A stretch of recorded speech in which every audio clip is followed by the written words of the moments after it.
Today is the 16th of May. Whatever state of viral lockdown we're in today.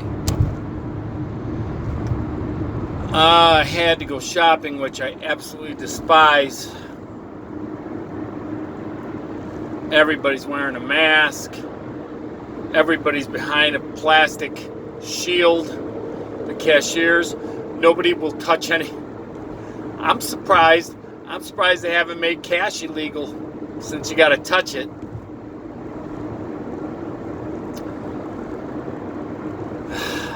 I'd much rather be making videos on bees and birds and toads and frogs. But this is sort of along those lines.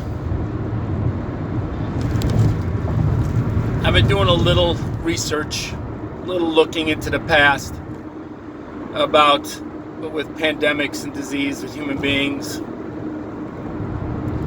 And it was actually back in, I think it was 68, there was a flu pandemic. They called it the Hong Kong flu. And it raced across the world. And there was no shutdowns. There was no closing up economies. There was none of this stuff. And in the past, it was the same way. People went about their lives. Even though they were in panic mode, people still went about their lives, buying, selling, trading. But this is really what it's about. I want people to understand this. First of all, it has occurred to me that when these reporters are asking questions, they're more interested in trying to get Trump to say something that they can hang him over versus real questions. So I have a real question, and I haven't seen anywhere, but it is the truth. And the truth is this. This particular virus likes warm-blooded creatures. Now, I don't know if that means birds too, but it definitely has a preference for mammals. Tigers in a zoo in New York got this virus. House cats can get this virus. Dogs can get this virus, which means you can transmit it to a dog and the dogs can transmit it to you. The cats can give it to you, you can give it to the cats. Okay, so where does it end? What about cattle? Horses, mice, rats, any kind of mammal that people come in contact with. And in our modern, and this is the one that's highly on my mind, is pigs. Because pigs are used in labs all the time. People don't understand this. They're used in labs for their digestive system is almost identical to ours. If you cut us open, you cut a pig open, we pretty much look the same from the esophagus down. And what happens when pigs get it? You know, they raise pigs in poultry, not in open air facilities anymore. They raise them enclosed in barns. When there is an avian flu, they slaughter entire flocks of turkeys and chickens by the millions. Because not only is it highly contagious, but they're always worried that that flu that's in the poultry is going to mutate and be able to infect people. Mutate again, and then it'll have a new flu strain that'll kill millions of human beings. So what are you going to do when the pigs get coronavirus? Nobody is asking this question. Nobody's talking about this. Nobody's talking about other mammals carrying it. And here is what it comes down to. All the governments in the world can lock down their citizenry forever. But the truth is, if this virus can establish itself within mammalian populations of other creatures, there is not a thing you can do about it. What if a guy goes deer hunting this season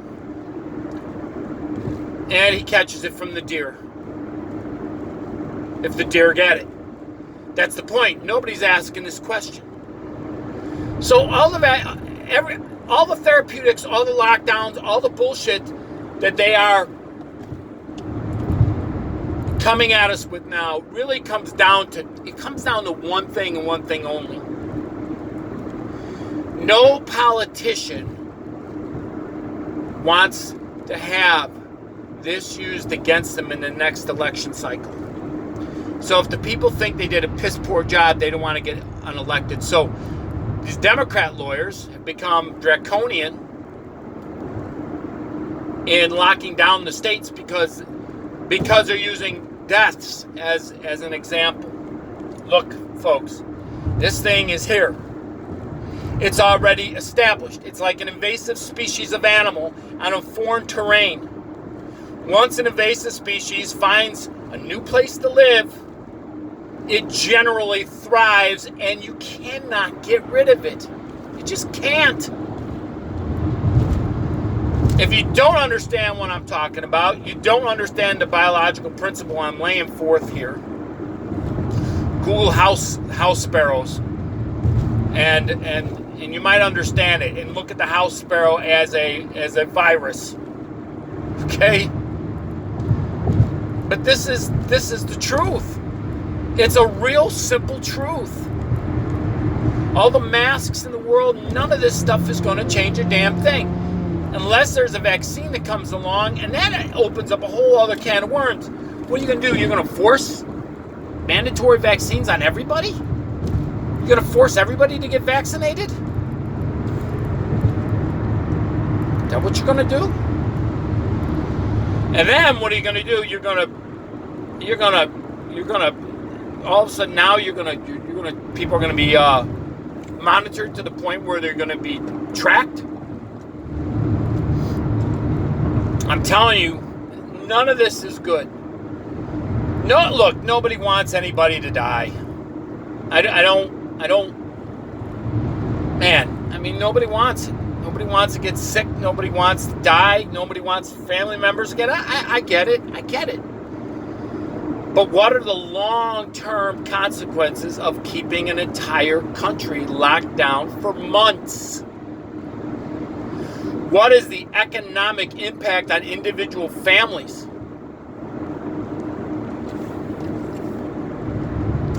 You know, we really need to rethink this stuff.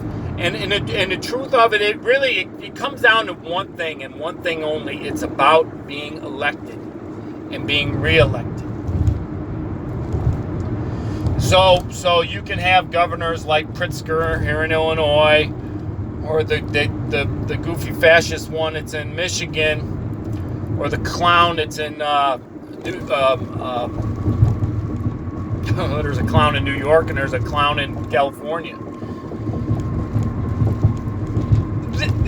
Their whole concept of this, and I like what they say is, well, we're following the data. Look, this is a disease, and it's been over 100 years since something like this has happened. And I'm going to tell you something.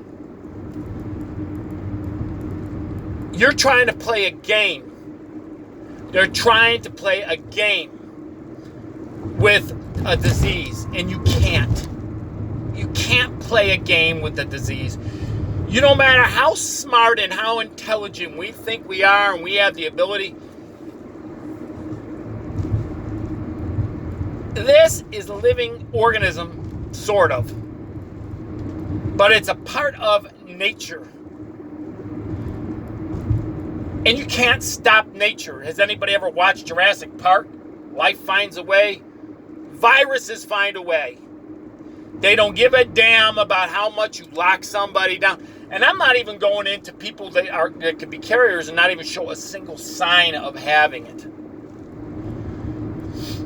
You know what happens if you get some house mice in your house in the winter, which everybody always gets a couple mice in their house in the winter.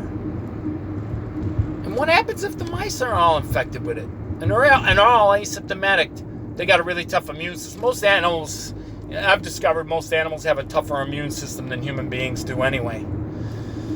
What if the mice are running around with it in your house, and you don't generally see, mice don't have bladders, so they piss everywhere where they go. They leave little piss trails. That's why a house that really gets infested with mice gets mousy. You can smell their piss. And before you know it, your home is infected with coronavirus because of the mouse piss and the mouse turds you find in your cupboard. So, what are you going to do if the mice have it? What are you going to do if that's the fundamental question I'm trying to just lay out here. I want people to realize this. This virus isn't going away. Nothing is going to change. All the lockdowns in the world ain't going to make a damn bit of difference. Get used to this being here. And truth be told, there might be a season for it, just like the flu. And the sad thing is, this is what disease does. Disease kills the weak. Disease kills the weakest amongst any population of any animal or plant for that matter. It kills the weakest. You can make an argument, young, old, but the truth is, if you're not fit enough, if you are not in really good physical condition, if you have some type of, there could be, in any population, I'll give a real quick example of this, and I'll let you go. There is a viral disease amongst the European rabbit called myxomatosis. I believe that's the disease. And when rabbits got introduced in Australia, they just went absolutely crazy. They didn't have any predators. They're an invasive species in Australia because they came from Europe. There were no predators to take the rabbits out. The rabbits went crazy. There were rabbits everywhere. They ate all the grass. And this happened sometime, I think in the 50s. And they said, we got to do something about this. So what they did is they introduced this viral disease to the rabbits, this myxomatosis. I really hope that's what it was called. Well, anyway, it did what it was supposed to do. I mean, it just went through the rabbit population like it was no tomorrow. I mean, it wiped them out by the thousands and millions. But you know what? There was always some rabbits that were immune to it. And rabbits do what rabbits do. Rabbits breed. Rabbits have an average of 8 kits per litter. A female rabbit can start reproducing by the time she's under a year old. And she can have several litters a year. They don't even have to go in a heat to have litters. So what ended up happening is that first initial introduction of the virus to the rabbits just did what it was supposed to do. It wiped out the majority of them, but there was always a handful that survived. And they passed on the immunity factor to their offspring.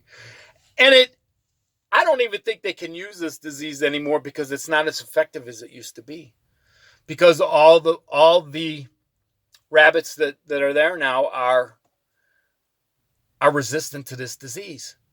That is how it goes. Now, I want you to look at the human population, roughly around 8 billion people on this planet, been exposed to a virus from China that came from another animal, which they can't seem to figure out yet which one it was. It gets introduced into a new host. We're the rabbit population. All of a sudden, this disease comes that the human body has never encountered before. What's going to happen to us is just like what happened to the rabbits. Whatever the governments can try to do to mitigate it is all bullshit. Despite all the science, despite human hubris, despite all the we can solve every problem ever known, it's not going to matter. It isn't. It's here. It's in the population. And you're going to have a whole bunch of people are going to die whether you like it or not. They didn't have vaccines when the Spanish flu hit back in 1918, and it was devastating for like 2 years. Why is humanity still here? Why didn't it wipe everybody out? I mean, shouldn't it have come back year after year after year and done the same thing? It didn't after a 2-year time frame because it was a new virus that the body was not exposed to before. It ran through the population. It killed everybody that couldn't deal with it. And everybody that survived had some type of immunity to it. So either the virus mutated and got less lethal over the next couple years, and all of a sudden no one ever hears about it again. Study a little microbiology and understand how viruses work and how disease and pandemics work. All the experts are going to get on TV because all they're really worried about is trying to protect. They don't want the hospitals to be overwhelmed with people. That's really what it comes down to. And then sadly, and this isn't the first time this is going to happen in our lifetimes, folks. I'm 55. You're going to see more of this in the future. It's coming. It's part of the end game. It's part of the end game of late great planet Earth. Get used to it. Because my guess is there'll probably be worse things coming along the line. Just remember the story of the rabbit. We're the rabbits.